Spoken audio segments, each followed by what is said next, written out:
Salut à toutes et à tous. Aujourd'hui, on plonge dans l'un des mystères les plus fascinants de l'histoire du numérique, et si, plus de 15 ans après la création de Bitcoin, un ultime secret de Satoshi Nakamoto restait encore caché au cœur du protocole? Code oublié? Mécanisme non documenté? Fonction désactivée? Les théories ne manquent pas. Certaines sont farfelues. D'autres méritent d'être creusées. Dans ce décryptage, on va explorer ensemble les pistes les plus crédibles, ce que le code source original laisse entrevoir. Les anomalies inexpliquées dans les premiers blocs. Les théories sur une fonctionnalité volontairement désactivée. Les transactions fantômes et les wallets inactifs. Et bien sûr, que reste-t-il encore à découvrir aujourd'hui? Un pseudonyme, une disparition. On le sait, Satoshi Nakamoto disparaît en 2011, laissant Bitcoin aux mains de la communauté. Aucun visage, aucun nom, aucune trace formelle depuis. Un créateur anonyme, mais un code signé de sa main. Le tout premier bloc de Bitcoin bloc 0 ne respecte pas les règles standards de minage. Il contient un délai inhabituel de 6 jours avant le bloc 1. Un indice d'un processus manuel? Ou une séquence spéciale non documentée? Dans le Genesis Block, The Times 3 janvier 2009 Chancellor Ombrankoff II Belleau Banks. Une référence politique, mais aussi peut-être une signature intentionnelle. Satoshi savait coder. Il savait aussi dissimuler. Un chercheur surnommé Bitcointalk usé 2112 a identifié un pattern précis dans les 20 000 premiers blocs. Une faille, ou une signature volontaire, dans le champ non utilisé par le mineur. L'empreinte d'un seul individu, probablement Satoshi lui-même. Estimé à plus de 1,1 million, ces bitcoins n'ont jamais été déplacés. Ils dorment dans des adresses toutes générées dans les premiers mois du réseau. Simple précaution? Ou verrouillage intentionnel? Même lors du bull run à 69 000 $ en 2021, aucune transaction issue de ces adresses. Aucun test, aucun transfert, aucun signe d'activité. Trop prudent pour être vrai? Ou tout simplement, inaccessible?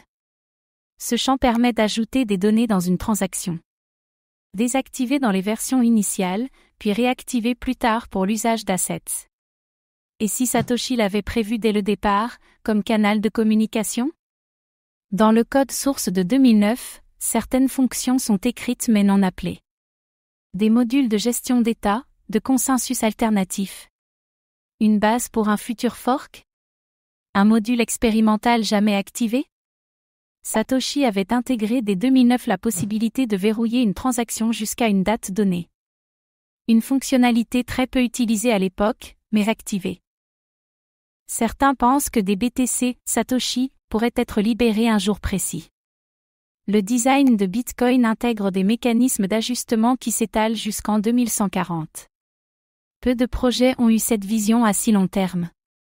Un créateur visionnaire, ou une équipe bien organisée? Aucune promotion, aucun pitch. Juste un white paper publié sur une mailing list cypherpunk. Pas de token, pas d'ICO. Juste du code. Une stratégie parfaitement alignée avec les valeurs de décentralisation. Et si laisser un mystère faisait partie du plan? Une façon d'assurer que la communauté continue de chercher, d'auditer, d'évoluer. La dernière leçon de Satoshi, ne jamais tout révéler. Un portefeuille spécial, verrouillé par condition, prêt à être activé en cas de crise du réseau. Jamais vu, mais plusieurs adresses suspectes circulent. Une bombe à retardement codée dans la genèse?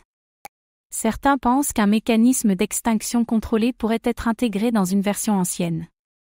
Jamais détecté formellement, mais un dev avait évoqué la possibilité dans une vieille discussion Bitcointalk. Une clause d'autodissolution, digne d'un roman de science-fiction. Une théorie qui veut que Satoshi ait construit un environnement miroir en parallèle, invisible pour les nœuds publics. Hypothèse basée sur des incohérences de Timestan et des blocs orphelins de janvier 2009. L'ombre d'un second réseau. Des chercheurs réexaminent chaque ligne du code 0.1 à la recherche d'instructions cachées. Des fonctions étrangement nommées, des boucles inactives. Le code de 2009 n'a peut-être pas encore révélé tout son potentiel. Des bots monitorent en temps réel les adresses liées à Satoshi. Alertes automatiques au moindre mouvement suspect. Un jour, un Satoshi pourrait bouger, et tout changer. Des outils d'analyse IA détectent aujourd'hui des patterns humains dans les early blocks. Certaines signatures de code semblent plus proches d'un profil collectif que d'un seul individu. Le mystère s'épaissit, au lieu de se résoudre. Le silence de Satoshi est devenu une légende. Une icône intouchable. Une absence qui renforce la neutralité. Bitcoin n'a pas de chef. Juste un mythe fondateur.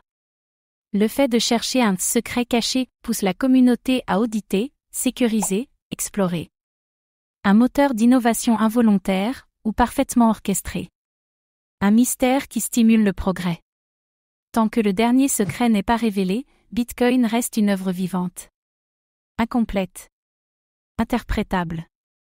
Une œuvre d'art algorithmique laissée en héritage. Bitcoin n'est pas seulement un protocole. C'est une œuvre cryptographique, sociale, philosophique. Et tant que le mystère de Satoshi perdure, tant que des anomalies subsistent, tant que des théories restent plausibles, alors Bitcoin n'a pas encore tout dit. Il reste peut-être un dernier bloc. Une dernière ligne. Un dernier signe. Merci d'avoir regardé cette vidéo. Abonnez-vous et activez la cloche pour suivre l'actualité crypto.